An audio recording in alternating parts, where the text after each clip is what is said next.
여러분에게도 성탄의 추억이 있습니까? 네, 있지요. 저도 30여 년 전에 크리스마스의 추억이 있습니다. 그때는요, 이 성탄절이 동네 잔치였어요. 어제 밤에도 교회 한 번도 와보지 않았던 분이 자기 자녀가 발표회를 한다니까 어제도 새로운 분들이 꽤 있었어요. 선물을 교환하면서 그 즐거움과 설레임 있었어요. 오늘 새벽 기도회를 하는데 어제 밤새워서 우리 아이들이 같이 게임하고 놀고 기도하고 찬양하고 그랬나 봐요. 새벽 기도 다 나와라, 다 졸아요. 기도회를 마치고 눈이 막 내리는데 밖에 나와가지고 눈을 다 치웠어요. 정작 크리스마스 이브 때는 그렇게 즐거움과 설레임과 막 그런 것이 있었는데 막상 오늘 이 성탄절 예배 드릴 때에는 꾹꾹 졸고 산에서 나무를 베어다가 크리스마스 트리를 만들고 거기에다가 솜을 달고 그림 엽서를 그리고 또 못된 녀석들은 거기다가 고구마도 이렇게 달아놓고 그랬던 아련한 30여 년 전에 그 추억이 있어요. 지금의 크리스마스는 어떤가요? 크리스마스 장식들을 보면서 분위기에 들뜨기보다는 솔직히 어떤 생각이 앞서냐면, 야, 저렇게 장식하려면 얼마나 비용이 들어갈까? 야, 돈 꽤 많이 들어갔겠다. 솔직히 이런 생각이 앞서게 됩니다. 세월이 흐르면서 크리스마스를 기다리는 기다림, 받을 선물로 들뜨는 동심은 점점점 사라져가요. 대신 이 지적인 능력은 점점점 커지고 삶을 살아가면서 이성은 발달하고 이 머리는 많이 커진 것 같아요. 어린 시절 크리스마스 이브 때요, 서로 하려고 하는 명대사가 있었어요. 연극할 때마다 인기 있는 대사가 있었어요. 보라, 처녀가 잉태하여 아들을 낳을 것이요 그의 이름은 임마누엘이라 하리라. 여러분, 연극할 때 아주 멋진 대사 중에 한 부분이었어요. 어떤 학부형들은 와가지고 전도사님한테 연극할 때 내 아들 꼭 그 대사 얘기 해달라고 뭐 가져다가 이렇게 주고 그랬어요. 그러나 지금은 이 성경 말씀이 신앙의 믿음의 장애물이 되고 있습니다. 순수했던 동심의 신앙을 가졌던 많은 사람들이 이성적인 능력이 커가면서 이 부분에서 넘어져요. 이 부분에서 무신론자가 되고 회의론자가 됩니다. 생각을 해보세요. 엄마에게서 아이가 태어나기 위해서는 정자와 난자가 결합을 해야 돼요. 그런데 이러한 과정 없이 마리아의 태중에 생명이 생기려면은 여러분, 생물학적으로 마리아 난자 속에 Y라는 염색체가 자연적으로 저절로 생겨야 돼요. 정자와 난자의 결합 없이 어찌 이런 일이 일어날 수 있습니까? 결코 과학적으로 설명이 안 되는 것이지요. 그래서 많은 사람들이 이 동정녀 탄생 부분에서 넘어지게 됩니다. 동정녀 탄생은 비과학적이고 비합리적이라는 것이지요. 많은 사람들이 기적은 과학과 모순된다. 그래서 기적과 같은 창조론보다는 그래도 합리적으로 보이는 다윈의 진화론을 옹호합니다. 다윈은 생명이 모종의 따뜻하고 작은 그 연못 안에서 화학적으로 반응하는 그 물질로 생성이 되었다, 이런 이론을 제시합니다. 그리고 이렇게 생성된 단세포 생물에서 돌연변이, 자연 도태, 이러한 것들을 거치면서 지금 지구상에 거하는 거대한 동식물군이 생겨났다, 이렇게 주장을 하고 있어요.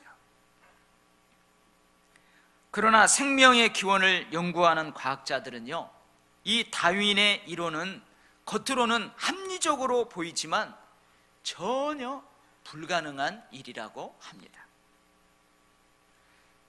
생명이 자연적으로 발생하는 과정은요, 저도 잘 몰라요. 근데 학자들이 써놨더라고요. 먼저 아미노산들이 서로 결합해가지고 단백질 분자를 만들어야 된대요. 그리고 다시 그 분자들을 조립해서 기능성 세포 하나, 즉 단세포를 만들게 된다고 그래요. 이 단세포가 이제 생명이 되는 거예요. 이러한 과정은요, 다윈이 주장하는 것처럼 자연 발생적으로 그렇게 말처럼 쉽게 이론적으로 단순하게 이루어지는 것이 아니랍니다. 가장 적절한 환경이 조성될 때에 이러한 단세포가 자연적으로 만들어질 수 있기는 있다고 합니다. 그런데요, 자연적인 환경에서는 염두해야 될 변수들이, 요인들이 너무 많고 복잡하답니다. 그래서 설령 최고의 적절한 환경이 조성되어야 했을지라도 이러한 단세포가 그냥 자연적으로 만들어질 수 있는 가능성은 희박하답니다. 아니, 전무하다고 그래요. 적절한 환경에서, 여러분 놀라지 마세요, 10억 년이라는 시간이 흘러도 거기서 기능성 단백질 분자 하나가 생겨날 확률은 1061분의 1이래요. 감이 안 오죠? 이 확률을 쉽게 설명하자면요, 어떤 사람이 거대한 사하라 사막 한복판에서, 거대한 그 모래 사막인 사하라 한복판에서 눈가리개를 딱 하고 어떤 특정한 표시를 해놓은 모래 하나를 있대요. 어떤 특정한 표시를 해놓은 그 모래 하나를 찾아내는데, 그것도 한 번이 아니고 3번 찾아내는데 찾는 확률, 그게 바로 1061분의 1의 확률이랍니다. 가능하겠어요? 불가능하다는 말입니다.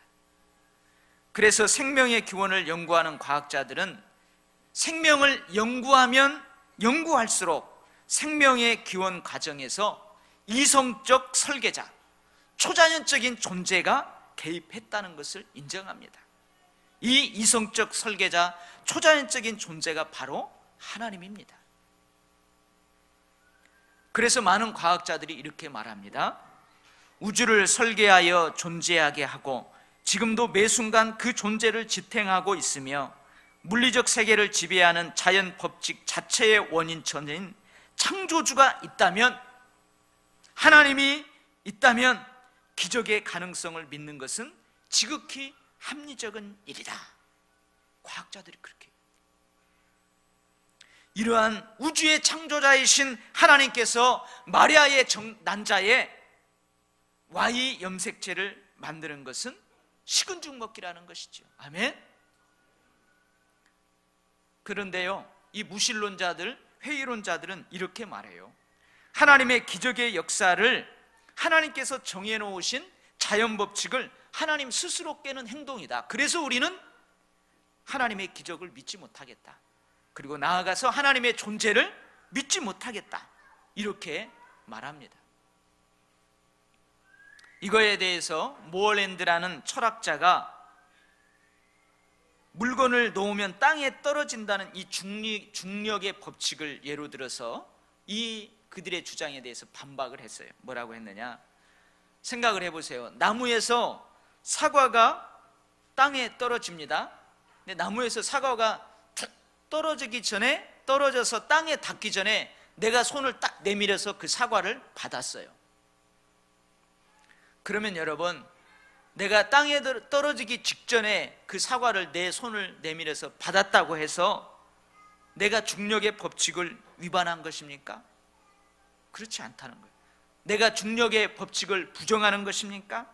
그렇지 않다는 거예요. 단지 내가 그 과정 가운데에서 단순히 개입한 거예요. 손을 내밀어서 개입한 거예요. 그렇습니다, 여러분. 어떤 사건이, 어떤 상황이 기적으로만 설명된다면 그것은 바로 그 사건에, 그 상황에 누가 개입한 거예요? 하나님이 개입하신 것이에요.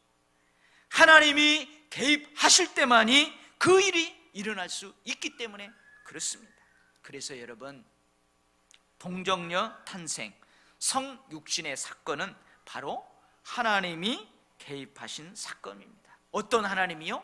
찾아오시는 하나님이 초월을 뛰어넘어 우리 가운데 내재하시는, 초월을 뛰어넘어 우리를 찾아오시는 하나님의 개입, 그 사건이 바로 성육신, 동정녀 탄생의 사건입니다. 우리 인류가 범죄한 후에 우리 사람은 에덴 동산 나무 뒤에 숨었어요. 아담과 하와가 에덴 동산 나무 심의 뒤에 숨었어요. 하나님으로부터 도피해서 숨어있는 범죄한 아담에게 하나님께서 아담을 부르십니다. 아담아, 아담아, 내가 어디 있느냐? 하나님께서는 숨어버린 아담에게 친히 찾아오신 것입니다. 그 후에 인간들은 이제 나무 뒤가 아니라 자기의 정욕과 교만 속에 숨어버리기 시작했습니다. 아담은 하나님을 두려워함으로 숨었습니다. 그러나 그 이후에 인간들은 자기의 교만 묘학 속에 오히려 오만의 탈을 쓰고 거기에 숨어버립니다. 죄의 시작은 인간에게 있지만 그 죄의 해결책은 인간에게서는 결코 찾을 수가 없는 것입니다. 우리의 삶에 고통과 괴로움이 가득합니다. 그러나 그 고통과 괴로움을 깨끗하게 온전히 해결할 참되고 온전한 위로자는 우리 안에 없습니다. 그래서 하나님은 고난과 억압 아래에 있는 이스라엘 백성들에게 구원과 해방의 선물을 가지고 찾아오셨던 것처럼 우리를 찾아오셨습니다. 우리를 위해 하나님께서 찾아오시는 사건, 예수님의 동정녀 탄생 사건입니다. 이렇게 하나님께서 친히 우리를 찾아오시지 않았다면 우리는 소망이 없었을 것입니다. 죄를 짓고 있는 많은 사람들에게 주님은 찾아오십니다. 구원의 선물을 가지고. 포로된 자들에게, 눌린 자들에게 주님은 찾아오십니다. 자유라는 선물을 가지고.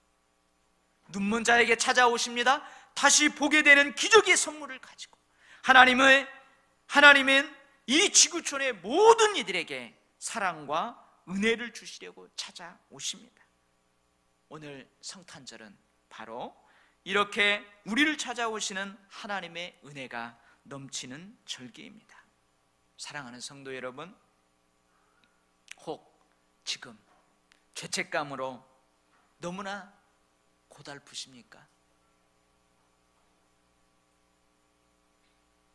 정서적으로, 심리적으로, 영적으로 눌려있고 갇혀 있습니까? 그래서 삶에 대해서 자신이 없습니까?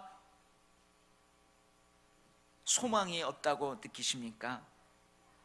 마음의 문을 활짝 여시면 오늘 또 주님께서 그러한 여러분들을 찾아서 죄책감으로부터 해방시켜 주시고 정서적, 심리적, 영적으로 묶여있는 그 사슬로부터 여러분들을 해방시켜 주실 줄 믿습니다. 2012년 전에는 이 땅에 오신 예수님은요, 우리들에게 친히 찾아오셨어요. 우리를 만나기 위해서 오셨어요. 그러나 이제 아기 예수님은 이 땅에 계시지 않습니다. 아기 예수님은 장성하여 하나님께서 이 땅에 보내신 목적을 십자가에 달려 돌아가심으로 다 이루셨습니다. 그리고 부활하셔서 하나님 우편에 앉아 계십니다. 예수님께서 이 땅에서 하늘로 올라가시는 것을 지켜보고 있는 많은 제자들에게 이렇게 말씀하십니다. 사람들아, 어찌하여 서서 하늘을 쳐다보느냐? 너희 가운데에서 하늘로 올리우신 이 예수는 하늘로 가심을 본 그대로 오시리라. 하늘로 올라가시는 그 예수님을 멍하니 바라보고 있는 제자들에게 천사가 나타나서 한 말입니다. 천사가 많은 사람들에게 알려준 대로 예수님은 다시 오십니다. 그런데 예수님이 언제 오실지 아무도 몰라요. 그러나 예수님은 분명히 다시 오십니다. 오늘 우리가 읽은 계시록 본문에서도 내가 속히 오리니, 내가 속히 오리니, 이 단어가 여러 번 반복되고 있습니다. 여러분에게 묻겠습니다. 여러분에게 이러한 재림신앙이 있습니까? 많은 사람들이 이 재림신앙을 확고하게 갖고 있지를 못해요. 재림과 관련된 많은 사이비 이단 종파들이 재림신앙을 왜곡시켰기 때문에 그렇습니다. 2012년 12월 21일 지구 인류의 종말이 온다 떠들썩했잖아요. 제가 자세히 설명하지 않더라도 이 매스컴이 얼마나 이단과 사이비 종파들을 통해서 이 재림신앙을 왜곡시켰는지, 그리고 이러한 사이비 이단 종파들의 잘못된 재림신앙은 급기야 여러분 사회의 문제가 되어서 이 매스컴에 오르내렸지 않습니까? 1999년 다미 선교회 이장님. 근데 지금도 그 수아들이요, 예수님이 2013년도와 2016년 사이에 다시 휴거가 일어난다, 분명히 다시 재림 사건이 있을 것이다, 지금도 그렇게 많은 사람들을 미혹하고 있다고 그래요. 그래서요, 많은 사람들은 재림신앙에 별 관심을 갖지 않아요. 이러한 신앙을 말하면은 이상한 사람으로 보게 됩니다. 그러나 여러분, 우리는 바른 재림신앙을 회복해야 될 줄 믿습니다. 주 예수여 오시옵소서. 그것이 바로 마라나타예요. 마라나타 뜻이 주 예수여 어서 오시옵소서. 이게 아람어입니다. 아람어로 마라나타. 초대교회 성도들은요, 예수님의 재림을 고대하면서 성도들끼리 만날 때마다 마라나타 하고 인사를 했어요. 초대교회 성도들은 예배 때마다 마라나타를 외치면서 주께서 오신다는 기대감을 가지고 살았어요. 환난과 핍박 속에서도 이 마라나타의 신앙을 가지고 그것을 인내하고 끝까지 이겨내며 신앙을 지켜냈습니다.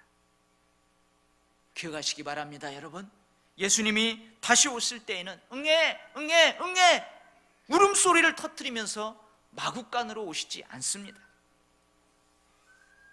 2012년 전 이 땅에 오신 예수님을 가리켜 세례 요한은요, 어린 양이라고 그랬어요. 보라, 세상 죄를 지고 가는 어린 양을 보라.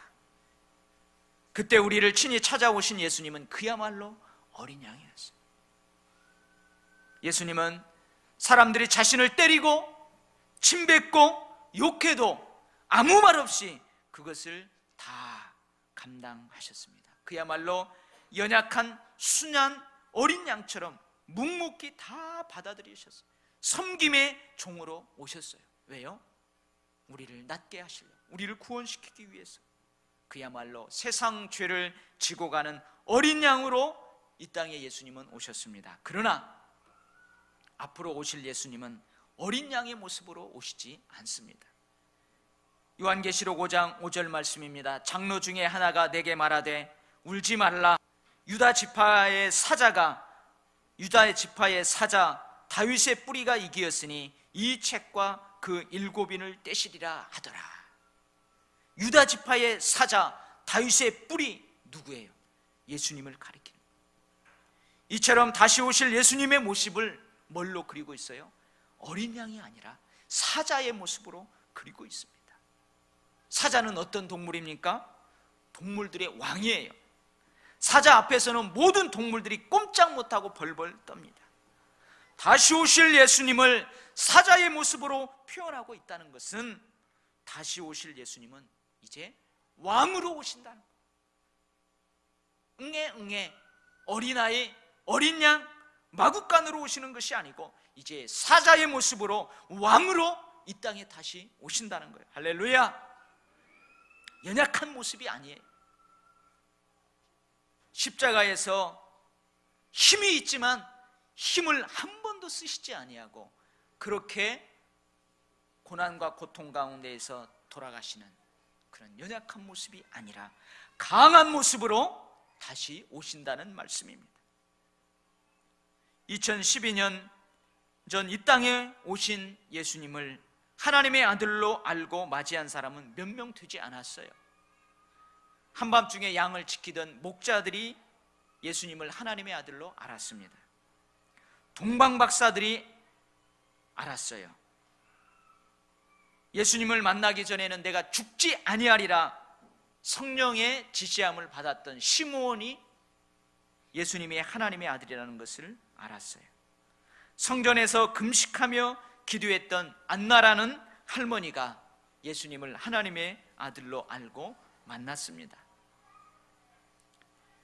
이처럼 2012년 전에 이 땅에 오신 예수님을 알아보는 사람은 얼마 되지 않았습니다.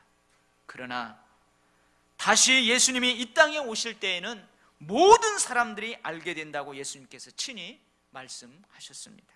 번개가 하늘 아래 이편에서 번뜩하여 하늘 저편 아래까지 비춤같이 인자도 자기 날에 그러하리라. 예수님께서 이 땅에 다시 오실 때에는 이렇게 어린 양이 아니라 사자의 모습으로 몇몇 사람만이 아는 것이 아니라 모든 사람들이 알 수 있도록 이 땅에 오십니다. 그러면 여러분, 이렇게 예수님이 다시 오시는 이유가 무엇이겠습니까? 찾으러 오십니다. 심판하기 위해 오십니다. 다시 오실 예수님은 예수님을 때리고 예수님께 침뱉고 예수님에게 욕했던 그 일들을 회개하지 않는 사람들을 벌하실 것입니다. 알곡과 가라지를 따로 가려내서 알곡은 천국으로, 가라지는 지옥으로 던져 넣을 것입니다. 2012년 전에 오셨던 예수님께서는 죄인들을 만나기 위해 친히 찾아오시는 분이셨다면 다시 오실 예수님은 죄인들을 심판하기 위해 찾으러 오시는 분이십니다. 오늘 성탄절에 우리는 나와 같은 죄인을 용서하시고 구원시키시려 이 땅에 친히 찾아오신 예수님의 탄생을 기뻐하며 감사합니다. 그러면서도 여러분, 오늘 성탄절에 우리는 다시 오실 예수님을 만나기 위해서 자기 자신의 신앙생활을 돌아보아야 합니다. 다시 오실 예수님은 찾으러 오시는데 과연 예수님이 찾는 사람들 중 안에 내가 있도록 나의 믿음과 생활을 돌아보아야 합니다. 미련한 열처녀가 그저 꾸벅꾸벅 눈 감고 졸고 기름도 넉넉하게 준비하지 못하고 기름 떨어져서 정작 주님 오실 때에 맞이하지 못했던 것처럼 혹 나의 신앙이 지금 졸고 있지 않는가? 경건의 모양만 있지 경건의 능력, 복음의 능력은 상실하고 하나님의 자녀가 된 권세가 있는데 그 권세를 상실하고 살아가고 있지는 않는지. 여러분들은 슬기로운 다섯 처녀처럼 깨어 있습니까? 기름을 늘 준비하고 계십니까? 과연 예수님이 찾는 사람들 중 안에 내가 있도록 삶과 생활을 돌아봐야 합니다.